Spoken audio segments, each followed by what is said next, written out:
செப்டம்பரை பொறுத்த மட்டும் வேர்ல்டு மார்க்கெட்டுடைய விஷயங்கள் தான் உங்களுக்கு பெரும்பாலும் ஆக்கிரமிக்கும். 18 வருஷத்துக்கு மேல மார்க்கெட்ல இருக்கிறேன். ஸோ இந்த நியூஸ் என்னைக்காவது வராதா அப்படின்னு நான் காத்துட்டு இருந்திருக்கேன். ஒரு ஸ்விங் ட்ரேடிங் பண்றவங்களாக இருந்தாலும் சரி, அதே சமயம் நீண்ட கால அடிப்படையில் வைத்துக் கொள்ள வேண்டும் அப்படிங்கிறவங்களுக்கும் இந்த புது வரவாக இருக்கக்கூடிய செமிகண்டக்டர் ஸ்டாக்ஸ் ஒரு நல்ல தரமான சாய்ஸாக கண்டிப்பாக இருக்கும். ஐடி செக்டர் அப்படிங்கிறது ரொம்ப முக்கியமான ஒரு செக்டர். அடுத்தபடியாக பார்த்தீங்கன்னா டிஜிட்டல் இந்தியா, பண பரிவர்த்தனைகள்லாம் குறைய போகுது. எல்லாமே டிஜிட்டல் மூலமாக தான் பண்ண ஆரம்பிச்சிருக்கோம். ஸோ அப்படி இருக்கும்போது இவங்களுடைய பங்களிப்பு அப்படிங்கிறது ரொம்ப ரொம்ப முக்கியமான ஒரு துறையாக இருக்குது. ஒவ்வொரு வருஷமே பார்த்தீங்கன்னா அக்டோபர் நவம்பர்ல எல்லாம் கோல்டு ரேட்டு அதிகமாக தான் இருக்கும். இந்த வருஷம் இன்னும் அதிகமாக தான் உங்களுக்கு மூவ்மெண்ட் கொடுக்க போறாங்க. அதே மாதிரி ஃபெடரேஷன் ரேட் கட் அனௌன்ஸ்மெண்ட் வந்துருச்சு அப்படின்னா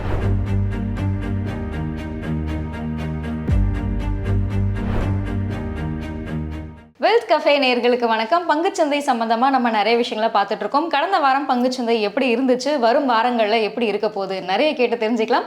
பங்குச்சந்தை ஆலோசகர் தர்மஸ்ரீ ராஜேஸ்வரன் மேம் அவங்க கிட்ட. வணக்கம் மேம். வணக்கம்மா மேம், எப்படி இருக்கீங்க? ரொம்ப நல்லா இருக்கேன். நீங்க ஒரு குட்டி பிரேக் அப்புறம் திரும்ப பார்க்குறோம். நல்லா இருக்கேன் மேம்.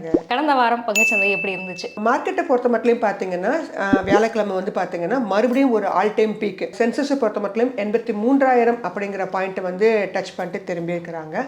ஸோ இனி வரக்கூடிய நிப்டி அதே மாதிரி தான். இனி வரக்கூடிய காலகட்டத்தில் இதே ரேலி தொடங்குமா, இல்லை இன்னும் கொஞ்சம் சறுக்கிட்டு திரும்பி எந்திரிக்குமா அப்படிங்கிறதெல்லாம் அடுத்தடுத்து வரக்கூடிய சில நியூஸ் அப்படிங்கிறது ரொம்ப முக்கியமான நியூஸ். சென்ற வாரத்தை பொறுத்த மட்டும் வேர்ல்டு மார்க்கெட் அப்படிங்கிறது ரொம்ப இம்பாக்ட் கொடுத்தது. அவங்களுடைய கன்சூமர் பிரைஸ் இண்டெக்ஸ் அப்படிங்கிறது ரொம்ப எதிர்பார்த்ததை விட கொஞ்சம் நல்லாவே வந்திருக்கு. அப்படிங்கிறதுனால தான் மார்க்கெட் இந்த மாதிரி ரியாக்ட் பண்ணுது. அதே மாதிரி ரேட் கட் அப்படிங்கிறதையும் அனௌன்ஸ் பண்ண போகிறத சொல்லிட்டு இருந்தாங்க செப்டம்பரில்.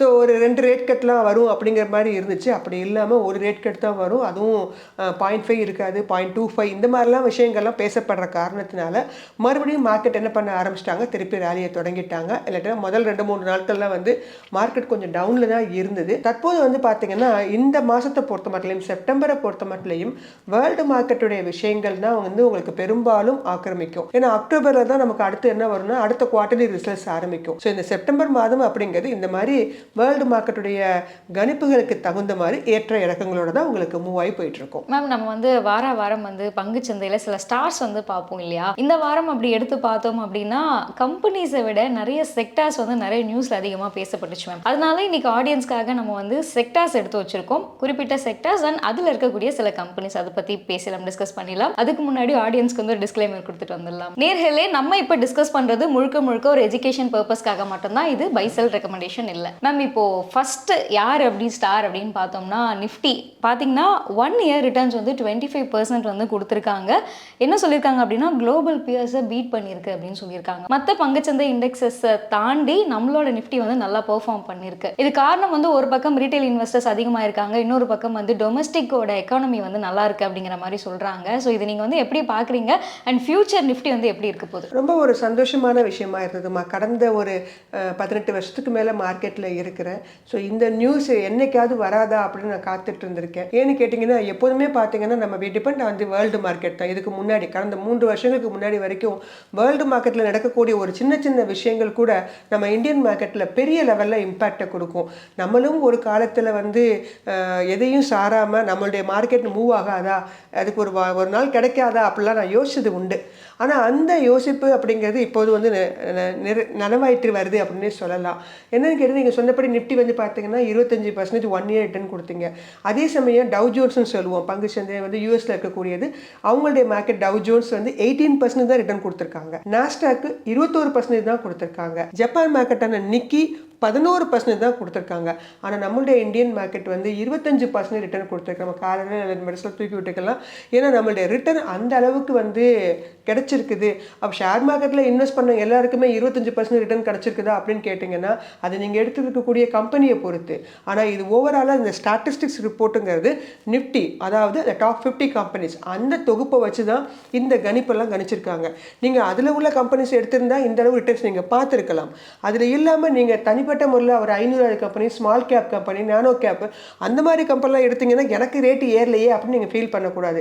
ஸோ ஷேர் மார்க்கெட்டில் பொறுத்த மட்டும் நம்ம நேரில் எப்போதுமே சொல்கிறது நல்ல கம்பெனி சாய்ஸை சூஸ் பண்ணிங்கன்னா மட்டும்தான் இந்த மாதிரி ரிட்டர்ன்ஸ்லாம் நீங்கள் பார்க்க முடியும். நீங்கள் சொன்னபடிமா yes, absolutely agree. Domestic institutional இன்வெஸ்டர்ஸும் நம்மளுடைய ரீட்டைலர்ஸ் தான் இதுக்கு ஒரு பெரும்பான்மையான பங்கு வகிச்சிருக்காங்க அப்படின்னே சொல்லலாம். அது மட்டும் கிடையாது, நம்மளுடைய கார்பரேட்ஸு. நம்மளுடைய கார்பரேட்டுடைய ப்ராஃபிட்ஸ் வந்து பார்த்தீங்கன்னா 4 லட்சம் கோடியில் இருந்து இப்போ 16 லட்சம் கோடியாக வளர்ந்துருக்கு. அப்போ அந்த கம்பெனிகள்லாம் கண்டிப்பாக உங்களுக்கு ஒரு வளர்ச்சியை கொடுத்துருக்கோம். நம்ம கிட்டத்தட்ட 10வது லார்ஜஸ்ட் எக்கானமியில் இருந்த நாம இப்போ 5வது இடத்துக்கு மூவ் ஆயிருக்கோம்.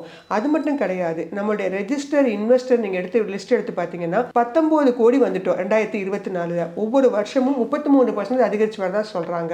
ஒவ்வொரு மாதத்துக்கும் 2.4% வந்து ரீட்டைலர்ஸுடைய அந்த பங்களிப்பு அதிகமாயிட்டு வருது. இது இன்னும் அதிகமாகும் பட்சத்தில் நிச்சயமாக நம்மளுடைய இந்த ரேலி அப்படிங்கிறது கண்டிப்பாக தொடரும். அதனால தான் இந்த வருஷத்தில் பார்த்தீங்கன்னா நிறைய டவுன்ஸ் இருந்தது. உக்ரைன் வார் இருக்கட்டும், இஸ்ரேல் வார் இருக்கட்டும், ஜப்பானுடைய எண் மதிப்பு இது, இந்த மாதிரி பல பிரச்சனைகள் வந்த போதும் மார்க்கெட் தன்னுடைய அந்த இடத்தை விட்டு கொடுக்காம அந்த இடத்துல நிற்கிதுன்னா அதுக்கு மிக முக்கியமான காரணம் நம்மளுடைய இந்த டொமஸ்டிக் இன்ஸ்டிடியூஷன் சிப் முறையில் நீங்கள் பண்ணுறீங்க பார்த்தீங்களா. போன ஆகஸ்ட்டில் வந்து பார்த்தீங்கன்னா 23,547 கோடி. இந்த அதுக்கு முன்னாடி ஜூலையில் பார்த்தீங்கன்னா 23,332 கோடி. கடந்த 2 மாதமாகவே 23,000 அப்படிங்கிற இடத்தை தாண்டி தான் நிற்கிது அப்படின்னு சொல்கிறாங்க. இன்னும் அதிகமாகிட்டு தான் வருதே தவிர குறையலை.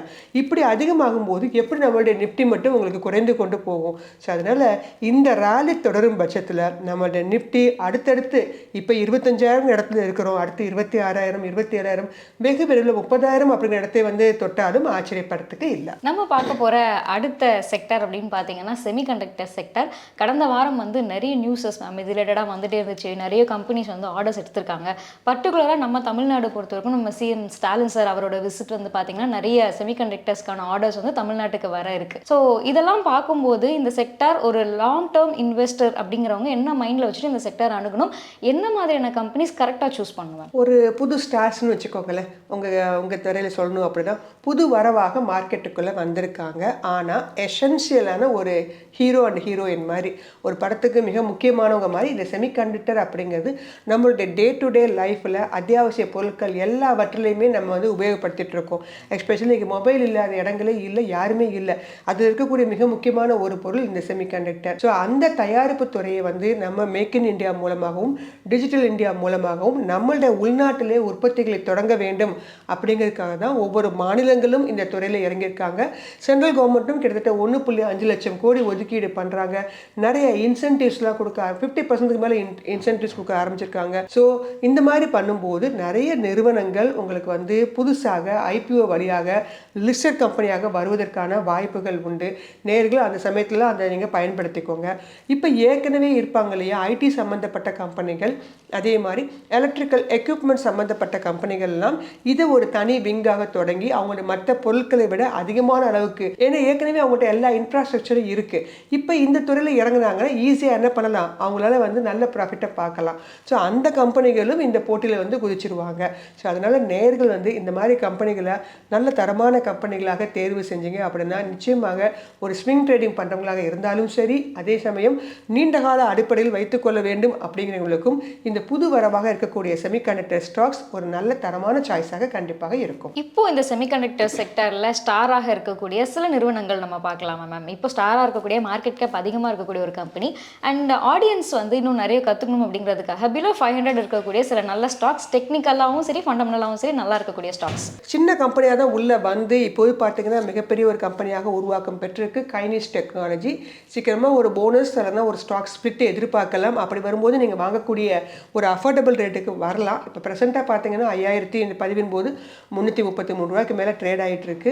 ஸோ அதை வந்து இவ்வளோ விலையில் வாங்கலாமா அப்படின்னு யோசிப்பீங்க. ஒரே ஒரு ஷேர் கூட நீங்கள் வாங்கி வைக்கலாம். இல்லை எனக்கு கொஞ்சம் கம்மியான ரேட்டில் கொஞ்சம் சொல்லுங்கள் அப்படின்னா டிசிஎஸ் சிஸ்டம் அப்படிங்கிற கம்பெனி இருக்குது, சிஜி பவர், வேதாந்தா, அந்த மாதிரி கம்பெனிகள்லாம் நீங்கள் வந்து தாராளமாக கம்மியான ரேட்டில் ஒரு 500 ரூபா 600 ரூபா அந்த ரேஞ்சில் இருக்குது இந்த செமிகண்டக்டர். ஸோ இந்த மாதிரி இந்த நியூஸ்லாம் வரும்போது இந்த கம்பெனிகள்லாம் உங்களுக்கு நல்ல விலை ஏறுவதற்கான வாய்ப்புகள் உங்களுக்கு கிடைக்குமா. இப்போ நம்ம அடுத்ததாக பார்க்க போகிற செக்டார் வந்து பார்த்தீங்கன்னா IT sector. So last week ஃபுல்லாகவே ஐடி செக்டாருக்கு வந்து ஒரு நல்லா தான் இருந்துச்சு அப்படின்னு சொல்லலாம். அண்ட் இன்னைக்கு நம்ம பார்க்கும்போது ஆல் டைம் ஹையில் இருக்குது நிஃப்டி ஐடி. ஸோ அந்த ஐடி செக்டார் இப்போ நிறைய நம்ம கேள்விப்படுறோம் இதுக்கப்புறம் அவங்களுக்கு வந்து ஒரு புல் ரன் தான் அப்படின்னு சொல்லி. ஸோ இன் ஃபியூச்சர் எப்படி இருக்குது ஐடி செக்டாருக்கான ஸ்கோப் எப்படி இருக்குது? எவர் ட்ரெண்டிங் செக்டர் அப்படின்னு பார்த்தீங்கன்னா ஐடி செக்டர் தான். இப்போ நம்ம முன்னாடி பேசின செமிகண்டக்டர் கூட இந்த ஐடி செக்டரோட ஜாயின் பண்ணும்போது தான் அது இன்னும் எவர் கிரீன் செக்டராக மாறும். ஸோ அதனால் ஐடி செக்டர் அப்படிங்கிறது எப்போதுமே தேவைகள் அதிகமாக இருக்கக்கூடிய ஒரு செக்டர். ஆர்டிஃபிஷியல் இன்டெலிஜென்ஸ், அவங்களுக்கு ரொபாட்டிக்ஸு, அதே மாதிரி டேட்டா அனாலிட்டிக்ஸு, இப்படி பல சிறப்பான துறைகள்லாம் வர ஆரம்பிச்சிருக்காங்க. ஸோ அதே மாதிரி எலக்ட்ரிக் வெஹிக்கிள் செக்டர் வருது, ரினியூவபிள் எனர்ஜி செக்டர் வருது. இதுக்கெல்லாம் வந்து ஒரு பேஸாக அவங்க எல்லாமே இருப்பாங்க. ஸோ அதனால் ஐடி செக்டர் அப்படிங்கிறது ரொம்ப முக்கியமான ஒரு செக்டர். அடுத்தபடியாக வந்து பார்த்தீங்கன்னா டிஜிட்டல் இந்தியா, பண பரிவர்த்தனைகள்லாம் குறைய போகுது, எல்லாமே டிஜிட்டல் மூலமாக தான் பண்ண ஆரம்பிச்சிருக்கோம். ஸோ அப்படி இருக்கும்போது இவங்களுடைய பங்களிப்பு அப்படிங்கிறது ரொம்ப ரொம்ப முக்கியமான ஒரு துறையாக இருக்குது. ஸோ அதனால தான் மறுபடியும் என்ன பண்ணிருக்க கொஞ்சம் தொய்வாக இருந்துச்சு, இப்போ மறுபடியும் என்ன பண்ண ஆரம்பிச்சிருக்காங்க ஐடி செக்டர்லாம் உங்களுக்கு வேகமான ஒரு வளர்ச்சியை வந்து கொடுக்க ஆரம்பிச்சிருக்கு. ஸோ எப்போதுமே ஒரு ஃபண்டமெண்டலி ஒரு ஸ்ட்ராங்கான ஒரு எவர் கிரீன் ஒரு செக்டர் ஒன்று சொல்லுங்கள் அப்படின்னு கேட்டிங்கன்னா நார்மலாக எஃப்எம்சிஜி செக்டர் சொல்லுவாங்க. ஏன்னா எப்போதுமே டே டு டே லைஃப்க்கு யூஸ் பண்ணுறோம். ஆனால் இந்த ஐடி செக்டர் அப்படிங்கிறது ஒரு ஸ்விங் செக்டராகவும் இருக்கும். திடீர்னு பார்த்தீங்கன்னா நல்ல ரிட்டர்ன்ஸையும் கொடுக்கும். அதே சமயம் ஒரு வேளை லாஸ் ஆகுது அப்படின்னா அமைதியாக பேசாமல் போட்டு வச்சிட்டோம்னா திடீர்னு பார்த்தீங்கன்னா நல்ல ஒரு க்ரோத்தை கொடுக்கக்கூடிய செக்டராக இருக்கும். ஸோ அதனால் ஐடி செக்டரை பொறுத்த மட்டும் அடுத்த 5 வருடங்களுக்கு ஒரு நல்ல ஒரு பூமிங் இண்டஸ்ட்ரி. ஏன்னா செமிகண்டக்டர் உள்ளே வராங்கன்னா இவங்களுடைய தேவை கண்டிப்பாக இருக்கும். இவங்க ரெண்டுமே ஜாயின்ட் வெஞ்சராக தான் ஈடுபடுவாங்க. ஸோ ஐடி செக்டரும் அடுத்த 5 வருடங்களில் ஒரு நல்ல செக்டராக ஜொலிக்குமா. நம்ம இப்போ லாங் டேர்ம் இன்வெஸ்டர்ஸ் எனக்கு வந்து ஒரு பிலோ 500 இல்லை பிலோ 1000 அதுக்குள்ளே இருக்க ஒரு நல்ல technically strong fundamentally strong IT company அதை சொல்லணும்னா எதை சொல்லலாம்? ஏற்கனவே இருக்கிற கம்பெனினா உங்கள் எல்லாருக்கும் தெரிஞ்ச விப்ரோ, டிசிஎஸ், டெக் மகேந்திரா அந்த மாதிரிலாம் போகலாம். இப்போ ரீசெண்டாக வந்து புதுசாக மார்க்கெட்டில் வந்த ஓரியன்ட் டெக்னாலஜிலாம் இப்போ தான் ஐபிஓ வழியாக வந்தாங்க. இவங்க எல்லாருமே ஐடி பேஸ்டு கம்பெனி, பிலோ 500 தான். ஸோ அந்த மாதிரி கம்பெனிஸும் நீங்கள் சூஸ் பண்ணலாம். இப்போ ஐபிஓலையும் புதுசாக வராங்க இல்லையா, அவங்க எல்லாருமே ஐடி கம்பெனிஸ் வந்தாங்கன்னா நீங்கள் அவங்கள கொஞ்சம் ஃபோக்கஸ் பண்ணலாம். ஏன்னா அவங்க வந்து அடுத்த செமிகண்டக்டர் ஜாயின்ட் வெஞ்சராக உள்ளே வருவாங்க. ஸோ அந்த மாதிரி வரும்போது அவங்க நீங்கள் தாராளமாக தேர்ந்தெடுத்தீங்கன்னா லாங் டேர்மில் உங்களுக்கு நல்ல ப்ராஃபிட் கொடுக்கும். ஏற்கனவே இருக்கிற கம்பெனி வாங்கினீங்கன்னா டிவிடெண்ட்லாம் உங்களுக்கு எக்ஸ்ட்ரா கிடைக்க ஆரம்பிக்கும். நீங்கள் அந்த மாதிரி கம்பெனிகளும் நீங்கள் தாராளமாக சூஸ் பண்ணலாமா. நம்ம அடுத்தபடியாக வந்து அதிகமாக பேசப்பட்டது அப்படின்னு பார்த்தீங்கன்னா ஆட்டோ செக்டர். திடீர்னு அதுலேயுமே வந்து ஒரு நல்ல ரேலியை பார்க்க முடிஞ்சது. என்னென்ன காரணங்களால் இந்த ரேலி வந்துச்சு அண்ட் இதோட ஃபியூச்சர் வந்து எப்படி இருக்கு மேம்? இதுக்கு காரணம் வந்து திடீர்னு வந்து நம்மளுடைய பிரைம் மினிஸ்டர் பிஎம் இ டிரைவ் அப்படின்னு சொல்லி என்ன பண்ணாரு, ஒரு ஸ்கீம் வந்து அனௌன்ஸ் பண்ணியிருக்கிறாரு. ஃபேம் 1, ஃபேம் 2, ஃபேம் 3 அப்படிங்கிற பேரெல்லாம் எலக்ட்ரிக் வெஹிக்கிள்ஸ்க்கு வந்து நிறைய இன்சென்டிவ்ஸ் அந்த மாதிரிலாம் கொடுக்கக்கூடிய ஸ்கீம்ஸ்லாம் அனௌன்ஸ் பண்ணியிருந்தாங்க. கிட்டத்தட்ட 3435 கோடி அலோகேட் பண்ணியிருக்கிறாங்க. எதுக்குன்னு கேட்டிங்கன்னா எலக்ட்ரிக்கில் ambulance, electric trucks, electric buses 30% passenger வெஹிக்கிள்காகவும் 70% கமர்ஷியல் வெஹிக்கிள்காகவும் அலோகேஷன் பண்ணுறாங்க. ஸோ எலக்ட்ரிக் வெஹிக்கிள் செக்டருக்கு அதிகமான அளவுக்கு இம்பார்ட்டன்ஸ் கொடுக்குறாங்க. ஏன்னா இதுக்கெல்லாம் இம்பார்ட்டன்ஸ் இப்போ தான் கொடுப்பாங்க. அதுக்கப்புறமா வந்து டீசல் விலைக்கு எல்லாம் ஒன்றா வந்துருச்சுன்னா இந்த இன்சென்டிவ்ஸ்லாம் எடுத்துருவாங்க. ஸோ அதனால் இந்த ஸ்கீம் மூலமாக நிறைய எலக்ட்ரிக் வெஹிக்கிள்ஸ் எல்லாம் வந்து நல்ல பலன் பெறுவாங்க. அப்படிங்கிறதுனால தான் திடீர்னு வந்து பார்த்தீங்கன்னா இந்த electric vehicles automobile sector Bajaj ஆட்டோவில் அதனால தான் உங்களுக்கு வந்து ஆல் டைம் ஹைக்கு வந்தாங்க. ஸோ இந்த மாதிரி ஒரு நியூஸ் அப்படிங்கிறது பெரிய லெவலில் கவர்மெண்ட்டோட ஒரு நிதி ஒதுக்கீடு பங்களிப்பு கிடைக்குது அப்படின்னா நிச்சயமாக அந்த துறை சார்ந்த பங்குகள் வந்து ஏறுவது அப்படிங்கிறது சாதாரணமாக நடக்கக்கூடிய ஒன்று. அதுலேயும் பிரைம் மினிஸ்டருடைய ஒதுக்கீடே வருது அப்படிங்கும்போது பெரிய லெவலில் அது ஒரு நியூஸாக பார்த்தோம். அதன் காரணமாகத்தான் உங்களுக்கு ஆட்டோ செக்டர் கடந்த 2-3 வாரங்களாக ஏறிக்கொண்டு இருக்குதுப்பா. மேம் இப்போ லாங் டேர்ம் இன்வெஸ்டர்ஸ் எனக்கு வந்து ஒரு 5 to 10 இயர்ஸ் வரைக்கும் டைம் இருக்குது, ஒரு நல்ல இந்த செக்டர் ரிலேட்டடாக ஒரு நல்ல பங்குகளை தேர்வு பண்ணணும் அப்படின்னா அவங்க எதன் அடிப்படையில் அதை சூஸ் பண்ணுங்க? ஆட்டோமொபைல் பொறுத்த மட்டும் உங்களுக்கு ஏற்கனவே நல்லா இயங்கி கொண்டிருக்கக்கூடிய Tata motors, Bajaj auto, Mahindra and Mahindra இந்த மாதிரிலாம் போகலாம். எலக்ட்ரா அந்த மாதிரி கம்பெனிலாம் இருக்காங்க. பஸ்ஸஸ், எலக்ட்ரிக் பஸ்ஸஸ் தயாரிக்கக்கூடிய நிறுவனங்கள் அசோக் லைலாண்ட் அந்த மாதிரி போகலாம். இப்போ ரீசெண்டாக ஐபிஓவில் வந்து போட்டுட்டு இருக்காங்க பார்த்தீங்களா, ஓலா அந்த மாதிரி கம்பெனிகளும் பார்த்தீங்கன்னா அடுத்து ஈத்தர் அப்படின்னு சொல்லிட்டு ஒரு ஐபிஓ வரப்போகுது. அவங்களும் எலக்ட்ரிக் ஸ்கூட்டர்ஸ் தான். ஸோ அந்த மாதிரி எலக்ட்ரிக் வெஹிக்கிளில் இருக்கக்கூடிய நிறுவனங்கள் அல்லது அது சம்மந்தப்பட்ட பாகங்களை கார்களை உற்பத்தி பண்ணுவாங்க இல்லையா, அந்த பேட்டரிஸ்லாம் எக்ஸைட் இண்டஸ்ட்ரி, அந்த மாதிரி நீங்கள் தாராளமாக எடுத்துக்கலாம். அது மாதிரி சார்ஜிங் ஸ்டேஷன்ஸ் அவங்க யார் அதெல்லாம் நீங்கள் தெரிஞ்சு வச்சுட்டீங்க அப்படின்னா இந்த செக்டர்ஸ் எல்லாம் நல்லா மூவ் ஆகி இந்த மாதிரிலாம் நிதி ஒதுக்கீடுகள்லாம் அடிக்கடி இன்னும் நிறைய கொடுத்துட்டே இருப்பாங்க. ஸோ அந்த மாதிரி வரும்போது உங்களுடைய ஷேர்ஸ் எல்லாம் வந்து நல்ல ஒரு ஏறுமுகத்தில் கண்டிப்பாக இருக்கும். மேம் அதுக்கு அடுத்தபடியாக நம்ம என்ன பார்க்க போகிறோம் அப்படின்னா கோல்டு. ஸோ கோல்டு ப்ரைஸும் பார்த்தீங்கன்னா ஒரு ஏறுமுகத்திலேயே தான் இருக்குது, இப்படியே தான் இருக்குமா? அண்ட் கோல்டு சார்ந்த செக்டார்ஸ் அதாவது அந்த கம்பெனிஸ்லாம் எப்படி இருக்க போகுது மேம்? கோல்டு அப்படிங்கிறது நான் ஏற்கனவே சொல்லியிருக்கேன், ரேட் ஏறிட்டு தான் இருக்கும். உங்களுக்கு தீபாவளி முடியறதுக்குள்ளாரையுமா விட்டாலே 7000க்கு வந்துடும் நான் எதிர்பார்க்குறேன். ஆபரண தங்கம் சொல்கிறேன், ஏன்னா 6715 நம்ம இந்த பதிவின் போது. ஏன்னா அடுத்து பார்த்தீங்கன்னா ஃபெஸ்டிவல் சீசன்ஸு, அதே மாதிரி திருமண சீசன் வர இந்தியாலாம். இதன் காரணமாக ஜென்ரலாகவே ஒவ்வொரு வருஷமே பார்த்தீங்கன்னா அக்டோபர் நவம்பர்லாம் கோல்டு ரேட்டு அதிகமாக தான் இருக்கும். இந்த வருஷம் இன்னும் அதிகமாகத்தான் உங்களுக்கு மூவ்மெண்ட் கொடுக்க போகிறாங்க. அதே மாதிரி ஃபெடரேஷன் ரேட் கட் அனௌன்ஸ்மெண்ட் வந்துருச்சு அப்படின்னா நிச்சயமாக கோல்டில் உங்களுக்கு ஒரு அப் ட்ரெண்ட் இருக்கும். ஸோ அதன் காரணமாக இங்கே கோல்டில் இருக்காங்க பார்த்தீங்களா. இப்போ நமக்கு ரீசெண்டாக ஐபிஓலேயே ஒரு கம்பெனி லான்ச் ஆக போகுது அடுத்த வாரம். ஸோ அதை கொஞ்சம் வாங்கிறதுக்கு முயற்சி பண்ணுங்க. ஏற்கனவே நம்ம பதிவில் போட்டிருக்கோம், Kalyan jewellers, Thangamayil jewellery, Titan, Senco gold, இந்த மாதிரி கம்பெனிகளும் பார்த்தீங்கன்னா கோல்டு ரிலேட்டட் கம்பெனிஸ் தான். அது ஏற்கனவே வாங்கி வச்சுக்கோங்க, பத்திரமா வச்சுக்கோங்க, இன்னும் ரேட் ஏறும். புதுசாக வாங்கணும்னு நினைக்கிறவங்க இதில் ஏதாவது ஒரு நல்ல கம்பெனியாக பார்த்து நீங்கள் இந்த கோல்டு ரேலியை வச்சுக்கிட்டிங்கன்னா இது உங்களுக்கு நல்ல லாபத்தை வந்து அடுத்தடுத்து வரக்கூடிய மாதங்களில் உங்களுக்கு கண்டிப்பாக கொடுக்கும். மேம் இப்போ கோல்டு இடிஎஃபாக வாங்கணும் அப்படின்னு நினைக்கிறவங்க இந்த டைமை எப்படி யூஸ் பண்ணிக்கலாம்? கோல்டு இடிஎஃப் ஜென்ரலாக பார்த்தீங்கன்னா சிப் முறையில் தான் வாங்குவாங்க. அவங்க கொஞ்சம் கொஞ்சமாக தான் வாங்க போகிறாங்க. இப்போ வாங்கினா 1 கிராம், அடுத்த மாதம் 1 கிராம், திருப்பி இறங்குனா ஜனவரிக்கு அப்புறம் இறங்குச்சுன்னா 1 மாதம். ஸோ சிப் முறையில் வாங்குறவங்களுக்கு இந்த ஏற்ற இறக்குங்கள் அப்படிங்கிறது பெரிய லெவலில் பாதிக்காது. ஏன்னா அதை ஆவரேஜ் பண்ணிக்கும். பல்காக வாங்கணும்னு நினைக்கிறவங்களுக்கு இப்போயே வாங்கிக்கிறது நல்லது. ஏன்னா இன்னும் கொஞ்ச நாள் இன்னும் உங்களுக்கு என்ன ஆகிடும், ரேட் உங்களுக்கு அதிகமாகிறதுக்கான வாய்ப்புகள் உண்டு. நம்ம அடுத்ததாக வந்து ஐபிஓ பற்றி பார்க்கலாம். இது வந்து ஒரு ஐபிஓ சீசன் அப்படின்னே சொல்லலாம் போல். அவ்வளோ ஐபிஓஸ் வந்து வந்துட்டு இருக்கு. அதுவும் பர்டிகுலராக இந்த வாரம் பார்த்தீங்கன்னா ஒரு ஐபிஓ பற்றி நிறைய பேசிகிட்டே இருந்தோம். அதான் வந்து பஜாஜ் ஹவுசிங் ஃபைனான்ஸ் ஐபிஓ. இப்போ பஜாஜ் ஹவுசிங் ஃபைனான்ஸ் ஐபிஓ பார்த்தீங்கன்னா அவங்க எதிர்பார்த்ததை விட எக்கச்சக்கமான ஃப்ளோஸ் வந்து ஃபண்ட்ஸ் வந்து அவங்களுக்கு வந்து வந்திருக்கு. இதுக்கு என்ன காரணம் மேம்? பஜாஜ் ஃபினான்ஸ் அப்படிங்கிற ஒரு கம்பெனி மேலே இருக்கக்கூடிய ஒரு நம்பிக்கையா, இல்லை இந்த ஃபினான்ஸ் அப்படிங்கிற அந்த செக்டார் மேலே இருக்கக்கூடிய நம்பிக்கையா? முதல்ல வந்து Bajaj housing finance IPO allotment கிடைச்ச நம்ம நேயர்கள் அனைவருக்கும் வாழ்த்துக்கள். கிடைக்காதவங்க கவலைப்படாதீங்க. லிஸ்டிங் ஆக போகுது மண்டே, அன்னைக்கு ரெடி ஆகிடுங்க. ஒருவேளை ஃப்ரீஸ் ஆனால் கூட அடுத்தடுத்த வாரங்களில் உங்களுக்கு கிடைக்கும் ரேட்டில் என்ன பண்ணிக்கோங்க, கொஞ்சம் கொஞ்சமாக வாங்குறதுக்கு ஆரம்பிங்க. அதான் முதல் தகவல். ரெண்டாவது பார்த்தீங்கன்னா மெயினாக வந்து பார்த்தீங்கன்னா பஜாஜ் குரூப்ஸ் அப்படிங்கிறது ஒரு பாரம்பரியமான ஒரு குரூப்ஸ். ஏன்னா பஜாஜ் ஃபினான்ஸ் பற்றி தெரியாதவங்களே இருக்க மாட்டாங்க. ஃபினான்ஷியல் சர்வீஸ், நம்ம எந்த கடைகளுக்கு போனாலும் லோன் வேணுமா நம்ம பின்னாடி நிற்கிறவங்க அவங்க தான். ஸோ அதனால் அந்த பிராண்ட் அப்படிங்கிறது அவங்களுக்கு ஒரு மிகப்பெரிய ஒரு போர்ஷனை கொடுத்துச்சு. இதான் நான் முதல் திங்காக நினைக்கிறேன். ரெண்டாவது அவங்களுடைய இந்த ஃபீல்டு அவங்க அடுத்தது ஹவுசிங் ஃபினான்ஸு. நார்மலாக அவங்க கொடுத்துட்டு இருந்தது எல்லாமே ஹவுஸ் ஹோல்ட் திங்ஸுக்கு, பர்சனல் லோனு, இந்த மாதிரி தான் வந்தாங்க. இப்போ என்ன பண்ணுறாங்க, ஹவுசிங் ஃபினான்ஸ்னு ஒரு செக்டருக்கு வராங்க. ஸோ ஒரு வீடுக்கு கொடுக்கும்போது அவங்க நாலு பேர் பிரச்சனை என்ன பண்ணிக்கலாம், ஈஸியாக அந்த வீடு அவங்க வந்து எடுத்து அதை சேல் பண்ணிக்கலாம். அதே மாதிரி ஆஃபீஸு, லீஸு, இந்த மாதிரி ப்ராப்பர்ட்டிக்கு நிகரான ஒரு லோன் கொடுக்கறது, இந்த மாதிரி பல விஷயங்களில் அவங்க வந்து இந்த ஃபீல்டுக்கு வராங்க. இது அவங்களுக்கு ஒரு உறுதியான வருமானத்தை வந்து அவங்களுக்கு அந்த கம்பெனிக்கும் கொடுக்கும். அதே மாதிரி ஏற்கனவே வந்திருப்பாங்கல்ல காம்படிட்டர்ஸ், அவங்கள எடுத்து பாருங்கள். கனரா ஃபினான்சிங் ஹோம், அதே மாதிரி Punjab national, LIC housing finance, இவங்களும் ஹவுசிங் ஃபினான்ஸ் செக்டரில் வந்திருக்காங்க. இவங்களும் இதே மாதிரி ஃபினான்ஸ் ஹவுசிங் ஃபினான்ஸ் வரும்போது இந்த மாதிரி ரேஞ்சில் தான் வந்து இன்னைக்கு எல்லா கம்பெனிகளுமே கிட்டத்தட்ட 1000 ரூபாய் அப்படிங்கிற இடத்துல வந்து ட்ரேட் ஆகிட்டு இருக்கு கடந்த ஒரு 10 வருஷத்தில். இவங்க கொஞ்சம் லேட்டாக தான் உள்ளே வராங்க. ரொம்ப நாளைக்கு அப்புறமா வந்திருக்கக்கூடிய ஒரு பெரிய ஐபிஓ, கோல் இண்டியாவெலாம் மிஞ்சி வந்திருக்கக்கூடிய ஒரு பெரிய ஒரு ஐபிஓ. அதனால் நேயர்கள் வந்து இந்த ஐபிஓ வந்து கிடைக்கல அப்படின்காக நீங்கள் ஃபீல் பண்ணாதீங்க. லிஸ்டிங் அன்றைக்கி இதே 150 ரூபா நாங்கள் வாங்கியிருக்க மாட்டோமா, அது மாதிரி 150 ரூபாயோ 140 ரூபாயோ இந்த மாதிரி ரேஞ்சில் தான் பெரும்பாலான கிரே மார்க்கெட் பிரிவும் அப்படி தான் இருக்குது. அந்த மாதிரி தான் லிஸ்டட் ஆகும்னு நினைக்கிறேன். ஸோ அந்த சமயத்தில் உங்களால் எவ்வளோ முடியுமோ, இங்கே உங்களுக்கு அளவீடே கிடையாது. இங்கே 10 ஷேர் வாங்கலாம், 1 ஷேர் வாங்கலாம், 50 ஷேர் வாங்கலாம். அதுக்காக மொத்தமாக டம்ப் பண்ணாதீங்க, லட்சக்கணக்கில் டம்ப் பண்ணாதீங்க. கொஞ்சம் கொஞ்சமாக நிறைய பணம் இருக்கிறவங்க கொஞ்சம் கொஞ்சமாக பிரித்து வாங்குங்க.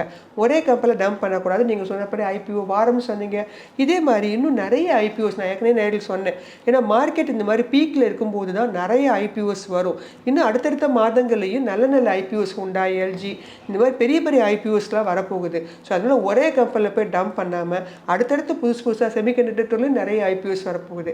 அதுக்கெல்லாம் பணம் வைத்து எல்லா கம்பெனிகளையும் நீங்கள் நிரம்பி வாங்கினீங்கன்னா உங்களுடைய போர்ட்ஃபோலியோ தரமானதாக இருக்கும்.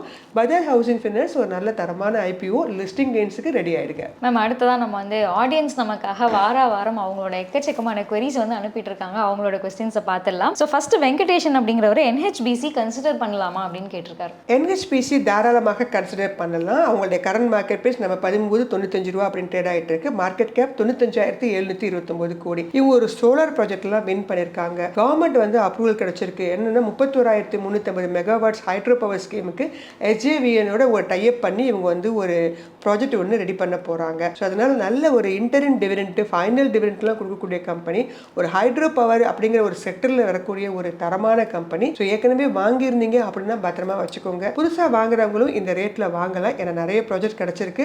தாராளமாக நீங்கள் வாங்கிக்கலாம். 2025 2000 மெகாவாட் தயாரிக்கிறதுக்கான ப்ராஜெக்ட்லாம் சைன் ஆயிருக்கு. ஸோ தாராளமாக NHBCயில் கொஞ்சம் ஸ்லோவாக தான் மூவ் ஆகும். பட் கம்பெனியால் உங்களுக்கு பெரிய பிரச்சனை வராது. தாராளமாக நீங்கள் ஹோல்ட் பண்ணலாமா. ஸோ அடுத்ததா மை ஸ்வீட் ஹோம் அப்படிங்கிற ஐடியிலேருந்து வந்திருக்கு. ஆயில் இந்தியா லிமிடெட் பை பண்ணலாமா? ஆயில் இந்தியா ஒரு 2-3 வாரத்துக்கு முன்னாடி கிட்டத்தட்ட 750 ரூபா ரேட்டில் இருந்தாங்க. அவங்க டிவிடெண்ட் அனௌன்ஸ் பண்ண பிறகு இப்போ கரண்ட் மார்க்கெட் பிரைஸ் 578 ரூபாய்க்கு வந்துட்டாங்க. ஸோ அதன் காரணமாக நிறைய பேருக்கு ஆயில் இந்தியா வச்சுக்கலாமா வேண்டாமா அப்படிங்கிற ஒரு ஐடியா இருக்கும். ஏன்னா க்ரூட் ஆயில் பிரைஸ் ரொம்ப டவுன் ஆயிடுச்சு. கிட்டத்தட்ட $69 வந்துருச்சு. அதான் மேஜர் ரீசன். இந்த மாதிரி இது வந்து க்ரூட் ஆயில் பிரைஸ் குறையிறது சில இண்டஸ்ட்ரிக்கு நல்லதாக இருக்கும். ஆனால் ஆயில் ப்ரொடியூஸ் பண்ணக்கூடிய ட்ரில்லிங் பண்ணக்கூடிய கம்பெனிங்களுக்கு அவங்களுடைய காஸ்ட் இது மாதிரிலாம் இதெல்லாம் பிரச்சனை வரதுனால தான் இது வந்து உங்களுக்கு குறைவதற்கான வாய்ப்புகள் இருக்கு.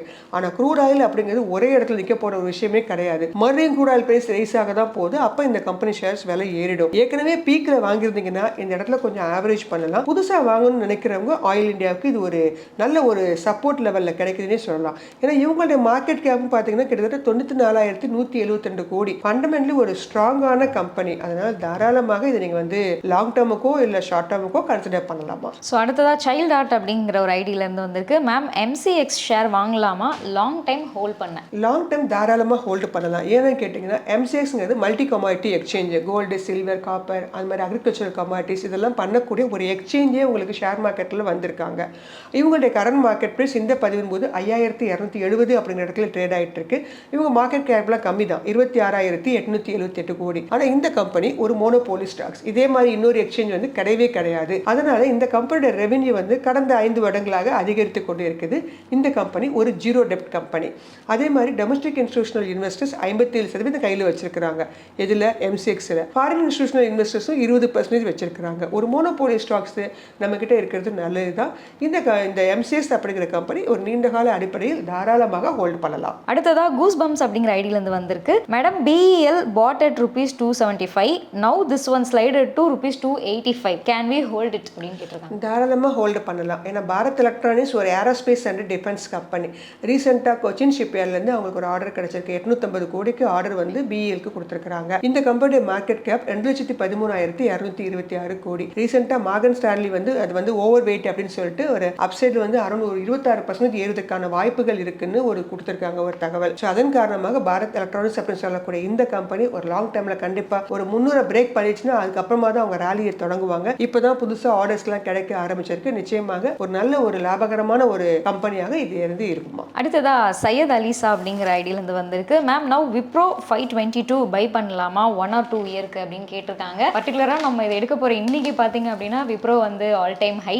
ஸோ சொல்லுங்க மேம். விப்ரோ பொறுத்த மட்டும் ரொம்ப நாளாகவே அவங்க மூவ்மெண்ட் கொடுக்கல. ரொம்ப டவுன் ட்ரெண்ட்லேயே தான் இருந்தாங்க. இப்போ தான் இந்த ஆட்டோ செக்டர் IT செக்டர்லாம் உங்களுக்கு மூவ் ஆகும்போது திடீர்னு வந்து பார்த்தீங்கன்னா இந்த கம்பெனி வந்து உங்களுக்கு நல்ல வளர்ச்சியை கொடுத்துருக்கு. விப்ரோ பொறுத்த மட்டும் பல லட்சாதிபதிகளையும் பல கோடி அதிபர்களையும் உருவாக்கிய ஒரு இந்திய நிறுவனம் என்னன்னு கேட்டீங்கன்னா நிச்சயமாக விப்ரோ அப்படிங்கிறது மறுக்க முடியாத உண்மை. ஆனால் கடந்த 2 வருஷமாக ரொம்ப கம்மியாக ஒரு ரேட்லேயே இருந்துட்டு இருந்தாங்க. இப்போ மறுபடியும் பீக் வந்துட்டாங்க. இந்த மாதிரி IT கம்பெனிஸ் எப்பவுமே ஃபண்டமெண்டலி ஸ்ட்ராங்கான கம்பெனிங்கெல்லாம் ஒரு 2 வருஷம் அமைதியாக இருக்காங்கன்னா கன்சால்டேட் ஆகிட்டு இருக்காங்கன்னு அர்த்தம். உங்களால் முடிஞ்சது அப்படின்னா அந்த இடத்துல போய் நீங்கள் ஆவரேஜ் பண்ணி இப்போ இருந்து 500 வாங்கியிருப்பாங்க. இப்போ அடுத்த ஒரு 2-3 மாதத்துக்கு பார்த்தீங்கன்னா இல்லை ஒரு 2 வருஷத்துக்கு கூட அந்த 500 ரேஞ்சில் தான் இருக்கும். அதுக்கப்புறமா அது பிரேக் அவுட் ஆகும்போது தான் அடுத்து 700க்கு போகும். ஸோ நம்ம எந்த இடத்துல வாங்குறோங்கிறது முக்கியம். நீங்கள் பீக்கான இடத்துல போய் வாங்கிட்டு நான் வாங்கின பிறகு இறங்குது அப்படின்னா இதுக்கு முன்னாடி வரைக்கும் 2 வருஷம் வரைக்கும் 300-350 ரொம்ப நாளாக நின்றுச்சிருந்தாங்க. ஆனால் அப்போல்லாம் என்ன சொன்னாங்க, விப்ரோ வந்து டவுன் ட்ரெண்டில் போயிடும் அப்படின்னு சொல்லிட்டு. ஸோ ஃபண்டமெண்டலி ஸ்ட்ராங்கு, நிறைய ப்ராஜெக்ட்டு, நிறைய ப்ராஃபிட்டை கொடுத்துருக்கக்கூடிய ஒரு நிறுவனமாக இருக்கும் பட்சத்தில் திடீர்னு என்ன ஆயிடுவாங்க, ஸ்பைக் அவுட் பண்ணி பிரேக் அவுட் பண்ணி இந்த மாதிரி வந்துருவாங்க. ஸோ என்னை பொறுத்த மட்டும் விப்ரோ எப்போதுமே ஒரு டைமண்டான ஒரு கம்பெனி. தாராளமாக நீண்ட கால அடிப்படையில் நீங்கள் ஒன்றில் இல்லை கரெக்டாக 5 வருஷம் 10 வருஷம் கூட நீங்கள் தாராளமாக ஹோல்ட் பண்ணலாம். நம்ம அடுத்ததாக வந்து ஜெயஸ்ரா எக்ஸ்ட்ரா ஈக்குவல்ஸ் அப்படிங்கிற ஒரு ஐடியிலேருந்து can you analyse Exide Industries it keep falling shall I accumulate now my average price is 206 அப்படின்னு கேட்டிருக்காங்க. எக்ஸைட் இண்டஸ்ட்ரியை பொறுத்த மட்டும் எலக்ட்ரிக் வெஹிக்கிளுக்கு மிக முக்கியமான ஒரு உறுதுணையாக இருக்க போகிற ஒரு செக்டர். ஏற்கனவே உங்கள் பேட்டரி ப்ரொடக்ஷன் எல்லா இடத்துலையும் அவங்க வந்து தயாரிப்பு நிறுவனங்கள் இருக்கிறாங்க. ஆனால் இப்போ ரீசெண்டாக வந்து பார்த்தீங்கன்னா எலக்ட்ரிக் வெஹிக்கிள்ஸுக்கு ஒரு பேட்டரியில் மிக முக்கியமான ஒரு இண்டஸ்ட்ரி அப்படின்னு பார்த்தீங்கன்னா எக்ஸைட் இண்டஸ்ட்ரி. ஸோ தாராளமாக நீங்கள் அதை வச்சுக்கொள்ளுங்க.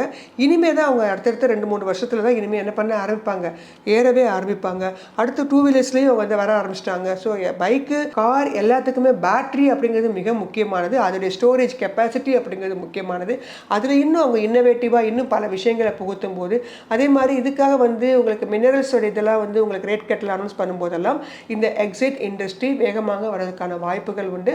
ஸோ ஹோல்டு பண்ணுறது நல்லதுமா. மேம், இந்த வாரம் வந்து நிகழ்ச்சியில் கலந்துக்கிட்டு இந்த வாரம் பங்குச்சந்தை எப்படி இருந்துச்சு அப்படின்னும் நிறைய செக்டார்ஸ் பற்றியும் அண்ட் ஆடியன்ஸோட நிறைய டவுட்ஸையும் நீங்கள் வந்து கிளாரிஃபை பண்ணியிருக்கீங்க. நிகழ்ச்சியில் கலந்துக்கிறதுக்கு ரொம்ப நன்றி மேம். இன்னும் அடுத்தடுத்த வாரங்களை நம்ம நிறைய டிஸ்கஸ் பண்ணலாம். Thank you so much. நன்றி மேம். நேர்களே, இந்த வாரம் பங்குச்சந்தை பற்றி நம்ம நிறைய விஷயங்களை பார்த்துருந்தோம். குறிப்பாக நிறைய செக்டார்ஸ் பற்றி பார்த்துருந்தோம். உங்களுக்கு ரொம்பவே யூஸ்ஃபுல்லாக இருக்கும் அப்படின்னு சொல்லி நம்புறோம்.